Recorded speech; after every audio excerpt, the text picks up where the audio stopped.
Oh dear, well, it's getting to that time of the year again, isn't it? Well, it is if you live in the northern hemisphere, so to speak, and you're thinking about firewood and that sort of thing. Well, I found this old bandsaw on the dustbins years ago when I went to see a friend of mine who's a bit of an engineer, and he lives in a rather snooty part of town. It's one of those private road things, you know, and it's amazing what you do see chucked out sometimes. I saw once a beautiful valve or tube guitar amp thrown out, along with a broken guitar. Well, obviously there wasn't much I could do about the guitar, because the only thing I can play is a record player, so to speak, but the valve amplifier went down very well with a friend of mine, let me put it that way. But this whole thing has been in trouble a bit recently. Hardly surprising, really. It's a DeWalt DW100 and is pretty ancient as they go. I wouldn't be surprised if it's mid-70s. It could possibly be early 80s. So, time for a bit of an overhaul for this. This works by hauling a bandsaw blade, you see. It's a continuous loop with the cutting teeth on it. And when I had this, it had on the front of it the remains of a spinning disc, a sander, but there was no table, so I blanked it off. And no, don't worry folks, I don't use it like that.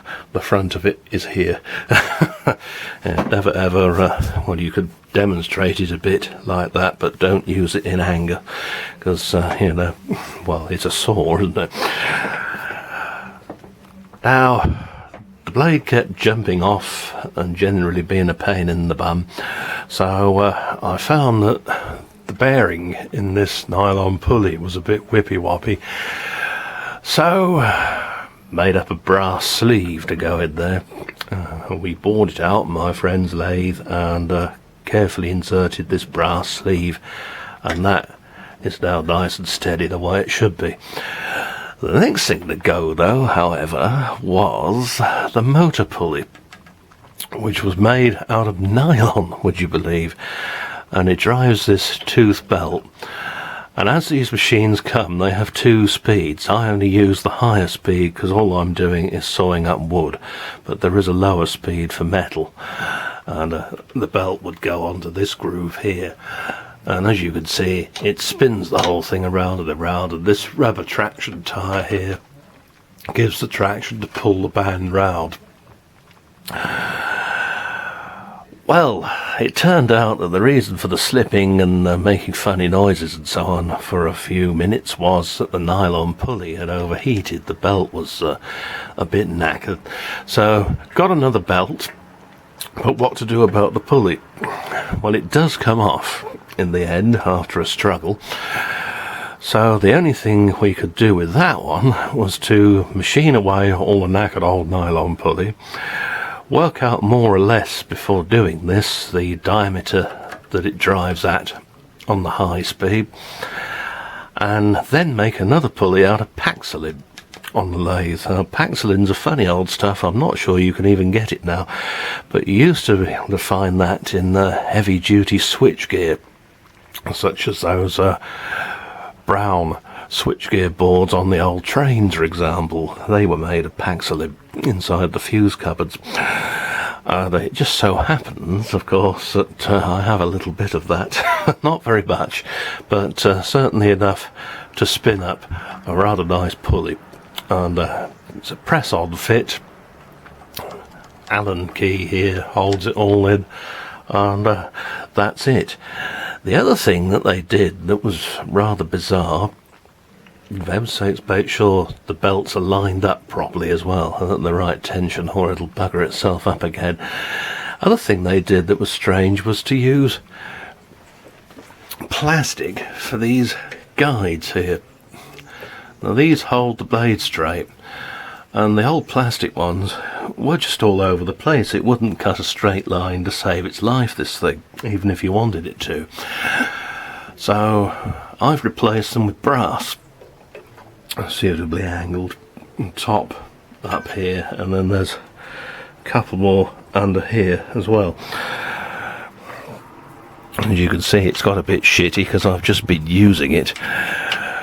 What I would like to do is find another old cylinder cleaner to use as a dust extractor, because you can put the hose pipe on there, and then that's it, we're away. But yes, I can never understand really why it is that certain firms make certain bits that are absolutely crucial to the operation of the machine out of bloody plastic. Surely it would have been better to have made that motor pulley out of brass, or perhaps alley, or maybe even Baxolid. That was all I had, but dear, it does make you wonder, doesn't it? Anyway, we've got the whole thing going again. There's a key that you have to put in before you can turn it on, but it does all rattle round nicely now.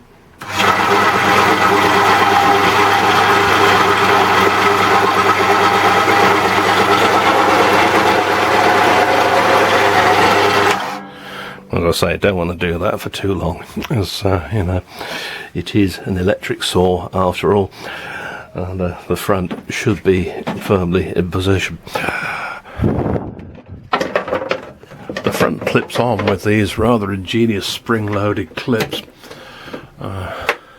Unfortunately, I only have the one left.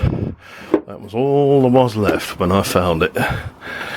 And you can see there I've marked what the bandsaw is. I think they're 6 TPI on the one I've got at the moment.